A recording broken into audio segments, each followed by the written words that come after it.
Bueno, muchísimas gracias a todos y todas por asistir a este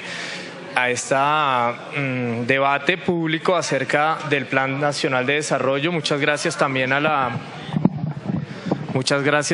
la curul del senador Alirio Uribe. Me parece muy oportuno haber citado el debate justamente previamente a que empiecen las sesiones de debate en el Congreso. Yo creo que este plan de desarrollo, para hacer un comentario general, es bastante problemático. Ya lo hemos visto a lo largo de toda la mañana. No va a ser un plan de desarrollo que pase inadvertido en el debate público. Yo creo que incluso muy probablemente va a suscitar movilización ciudadana, porque en el contexto del Plan Nacional de Desarrollo se están proponiendo una serie de desarrollos legislativos que van a afectar cuestiones estructurales, no precisamente en la vía, digamos, de cerrar brechas, como lo plantea la retórica del plan de desarrollo, sino más bien en la vía de profundizarlas y continuar, digamos, en una tónica de profundización de desigualdades y de profundización de el modelo económico, social y político por el cual los últimos gobiernos han venido caminando y que no ha conducido precisamente a una mejora de las condiciones de la población. Lo que es distinto en este plan de desarrollo sí es que hay una retórica bastante, digámoslo así, con un mote bastante progresista, pero que cuando uno empieza a analizar el detalle de lo que se está proponiendo más allá de la retórica, uno encuentra que lo que está planteado es más bien contraproducente frente a esos objetivos de política, frente a esa retórica, y nuevamente más de lo mismo, con un, digamos, agravante, y es que la única fuente, digamos, estructural de recursos con la que cuenta este país, que son los hidrocarburos, cayeron de precio y están en picada, con un futuro bastante incierto, y entonces va a ser un plan de desarrollo de más de lo mismo, pero con mucho menor presupuesto. Ya lo mencionó aquí el profesor Espitia también al respecto. Bueno, entonces, lo primero es lástima que no esté aquí el Ministerio de Educación. Hubiera querido que se planteara un debate, digamos, con el Ministerio, porque me parece que hay un equipo ahí serio que está tratando de plantear cosas, pero yo creo que el mismo plan de desarrollo es contraproducente frente a sus objetivos y las posibilidades que ese ministerio tenga realmente de desarrollar una política que sea coherente con la idea de que la educación es uno de los pilares básicos, uno de los 3 pilares básicos del Plan Nacional de Desarrollo. Lo primero que yo quería decir era que la educación es un derecho humano fundamental. Digamos, la lectura que yo voy a proponer aquí consiste fundamentalmente en mirar lo que está planteado en el plan de desarrollo desde un punto de vista de derecho humano. ¿Qué significa que sea un derecho humano? Que está consagrado en un conjunto de pactos internacionales, en la Constitución misma, que le implican al Estado colombiano cumplir con una serie de obligaciones muy concretas respecto a la garantía del derecho a la educación y la manera como la política educativa está en coherencia con esa garantía. No sé si hay una... sí, perfecto, exactamente, ahí están los pactos, y pueden pasar a la siguiente diapositiva. Ahí están los pactos en los cuales Colombia está comprometido desde el año 48, el 76, el 93, la Convención de Derechos del Niño del 91 y obviamente el Protocolo de San Salvador, que traduce las observaciones del Pacto Internacional de Derechos Económicos y Sociales para el caso concreto de la jurisdicción de derechos humanos en las Américas. Y hablar de la educación como un derecho humano implica 5 condiciones imprescindibles. Esas 5 condiciones, si puedes pasar, son que la educación tiene que ser universal, significa para todos y todas, tiene que ser gratuita, lo que significa que a nadie se le puede negar el acceso ni el disfrute del derecho a la educación por su capacidad de pago, tiene que ser obligatoria de acuerdo a los rangos, digamos, a las ciclos etarios en que la ley así lo manifieste. Tiene que haber una igualdad en el disfrute, no puede haber educación para ricos y para la élite, y por otro lado una educación pública que sea paupérrima y que esté, digamos, en peores condiciones, sino que tiene que implicarse igualdad en el disfrute, y además no se puede discriminar a ninguna persona, no solamente por razones socioeconómicas, sino por ningún otro tipo de razón para el disfrute de este derecho.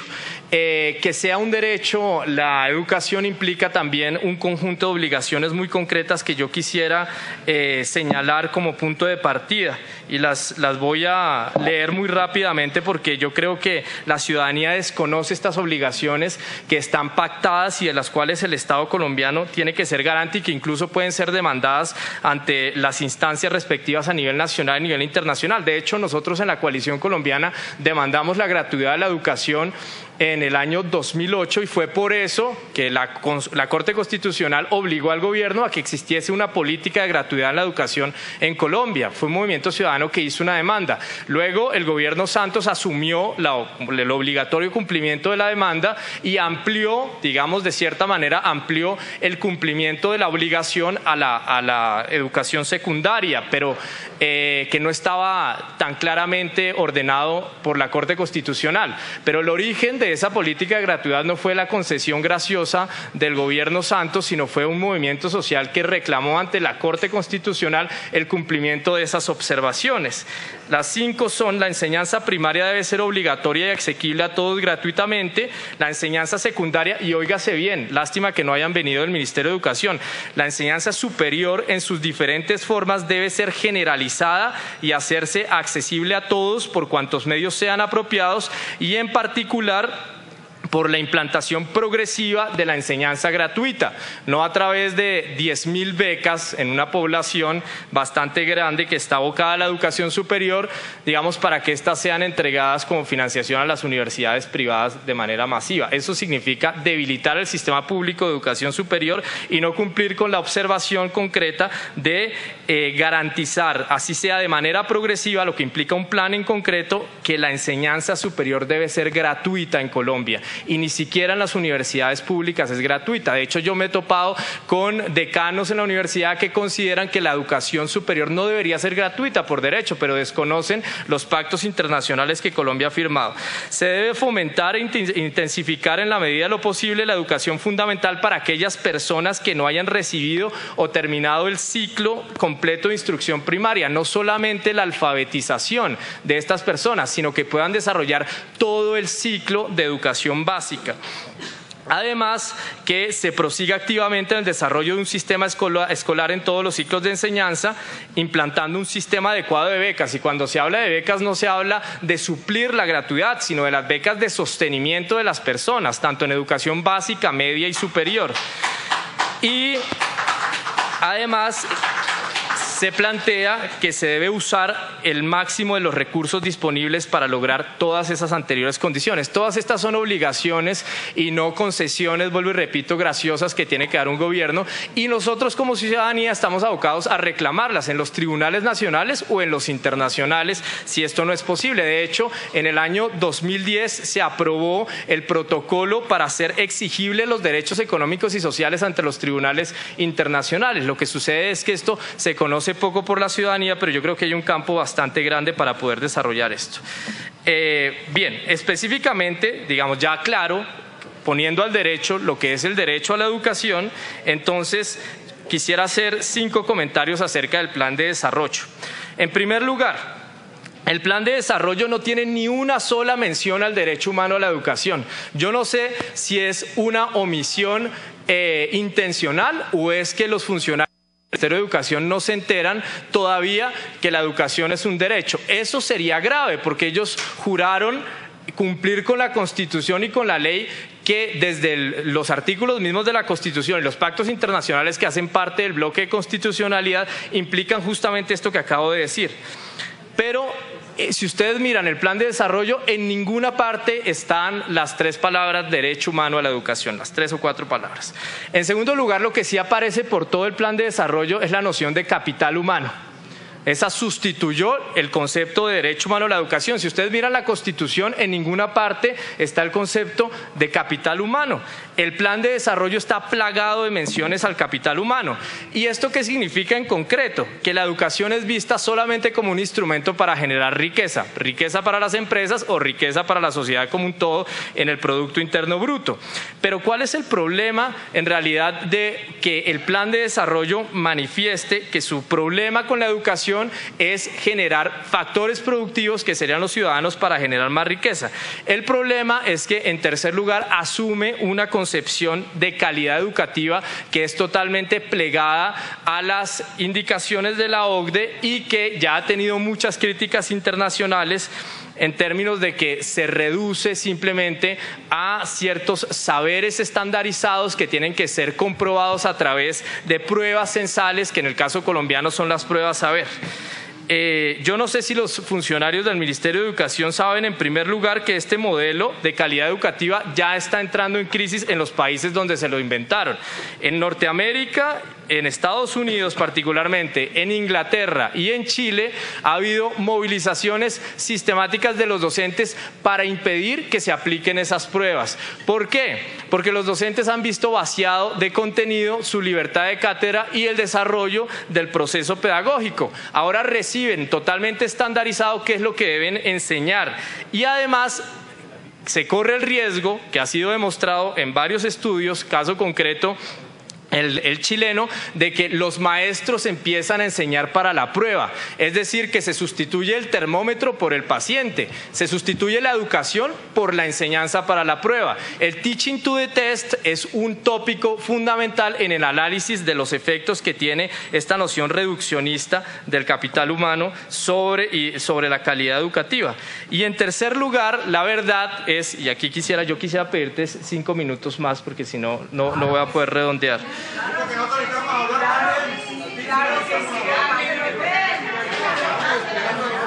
Justamente para poder mostrar las cifras.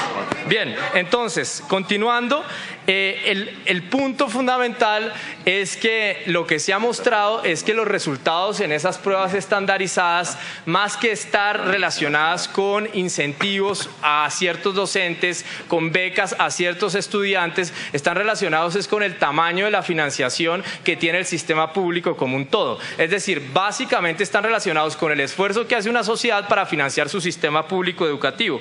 Y ahí yo quisiera sí mostrar, por favor, la siguiente. Yo quisiera mostrar en qué, digamos, pilares realmente está parado este plan de desarrollo en educación. La siguiente, por favor. Avanzando un poco. La visión del plan de desarrollo señala que Colombia será el país más educado en el año 2025 en América Latina. Primero, digamos que la verdad, yo llevo trabajando 10 años en el contexto internacional sobre política educativa y es la primera vez que escucho que un país plantea su política educativa compitiendo y dejando, digamos, tratando de dejar atrás a los otros países. Por ejemplo, nadie plantea que el problema de la política de seguridad alimentaria es ser el más alimentado y que los otros sean menos alimentados. En realidad, este es, digamos, cuando menos una aproximación ética, si no ignorante, por lo menos sí bastante odiosa. Pero en segundo lugar, si lo que ahí se está planteando, digamos, utilizando el principio de caridad con la interpretación, es llegar a tener los mejores indicadores de educación para el contexto latinoamericano, realmente que esta afirmación, si no temeraria, es por lo menos ridícula. En principio, porque la siguiente, por favor. En principio, porque si ustedes miran la siguiente gráfica, Colombia parte bastante atrás, lástima que sea tan pequeña la pantalla, Colombia parte bastante atrás que por lo menos 7 países en el contexto en términos de esas mismas pruebas estandarizadas. Realidad, Brasil, México, Argentina, Uruguay, Costa Rica, Trinidad y Tobago están bastante más adelante en esas pruebas. Pero ¿cuál es el problema? Uno diría, en 10 años los podríamos sobrepasar. El problema es que esos países están haciendo un esfuerzo bastante importante por financiar sus sistemas educativos desde hace unos 5 o 7 años. Lo voy a citar así. Brasil ha aumentado su inversión en educación de 4% del PIB a 5.8% del PIB en los últimos 7 años y ha atado mediante decreto parlamentario, óigase bien, el 100% de las regalías regalías de los hallazgos petroleros de presal para salud y educación, lo que permite garantizar un 10% del PIB en educación en el 2020. Argentina ha aumentado progresivamente su dedicación en educación pública de 3.78 en 2004 a 6.3% del PIB en 2011, lo que significa que dobló la participación en cuestión de 7 años. Cuba tiene 12% de su Producto Interno Bruto dedicado a educación. Es el país que saca los mejores resultados desde que se hacen pruebas estandarizadas en los años 80 que las hace UNESCO. Lo de PISA no es nuevo. Ecuador ha pasado de 1.15% del PIB a principios del año 2000, del siglo, a 4.36% después de una década. O sea, casi lo cuadruplicó. Bolivia ha pasado de 5.9 a casi 8 puntos del PIB en educación. ¿Qué significa esto?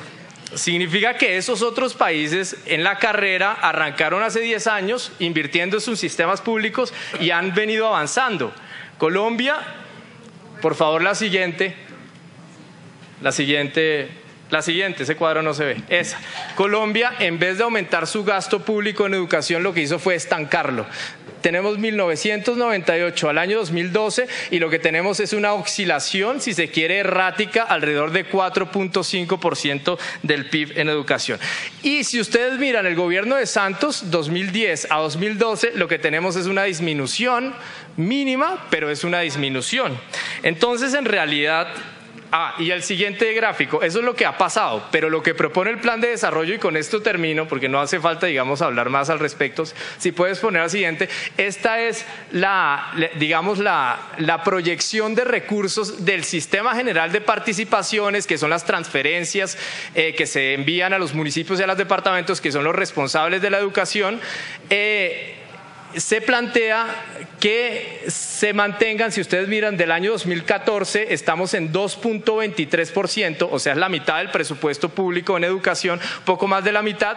Se propone que pase a 2.46%, o sea, estamos hablando solamente de aumentar 2 puntos básicos, pero esa es una sola fuente. En el siguiente cuadro, por favor. En el siguiente cuadro se ven las otras fuentes. No, no, el siguiente, por favor, el siguiente. Ahí, en este cuadro se ven las otras fuentes. ¿Y qué significan las otras fuentes? Mientras que aumenta mínimamente 2 puntos básicos el Sistema General de Participaciones, la participación del nivel central y la participación del Sistema General de Regalías cae. En concreto, si ustedes miran en términos de participación, el total de educación sobre el Producto Interno Bruto se va a mantener en 2.7% del Producto Interno Bruto. O sea que ese porcentaje de educación, sin tener en cuenta las otras fuentes, ese porcentaje de educación se va a mantener estancado en el caso concreto de este plan de desarrollo. Son las cifras del mismo plan de desarrollo. Entonces, en concreto estamos hablando de una retórica, digamos, bastante tremendista, bastante vacía de sentido, con unos recursos que se van a mantener estancados como proporción de la riqueza nacional. Entonces, la pregunta en concreto, para terminar, que lástima que no estén los funcionarios acá del ministerio, es cómo pretenden que nosotros tomemos en serio, digamos, los planes y programas del plan de desarrollo, cerca de 7 planes y programas, los voy a citar. Ellos plantean la universalización de la educación inicial, aumentar 7% la cobertura del sistema educativo con énfasis en la básica y la media, nivelar el salario de los docentes públicos al de los profesionales de excelencia, fortalecer la formación y la carrera docente, implementar la jornada única, desarrollar un plan maestro y construir un fondo para la construcción de infraestructura educativa, establecer un sistema de incentivos a las entidades territoriales basado en una canasta educativa de calidad, mejorar la cobertura y la calidad en educación superior, reducir a la mitad el analfabetismo, avanzar en el bilingüismo con respecto al idioma inglés y luego montar un sistema propio de educación indígena cuando la inversión en educación va a ser la misma de los últimos 4 años, que además está bastante atrasada en el contexto latinoamericano. Yo no sé cuál sería la respuesta, lástima que no estén aquí para darla. Gracias. La idea es esa, ¿puedes responder? Bueno. Claro, la respuesta es que yo creo que hay dos momentos. El primero es que nosotros como ciudadanía tenemos que movilizarnos ante este plan de desarrollo. No pueden decirnos que la educación es uno de los pilares del plan de desarrollo cuando la inversión se mantiene estancada, sino es que cae. O sea, esto es una gran mentira. Y en segundo lugar, la propuesta es que tenemos que construir desde la sociedad civil políticas públicas y exigibilidad del derecho a la educación para reclamar los recursos para los derechos económicos y sociales y para el derecho a la educación. Esos recursos sí están, si ustedes los miran, están en otra parte del plan de desarrollo, están en la minería, están en la explotación agrícola industrializada, están en la infraestructura. ¿Dónde está el dinero de la infraestructura en Colombia? ¿Dónde está rentando ese dinero? Porque ni siquiera la han hecho. Entonces, los recursos están, pero están en otra parte y no los van a dedicar a salud y educación si nosotros no nos movilizamos. Esa es la propuesta.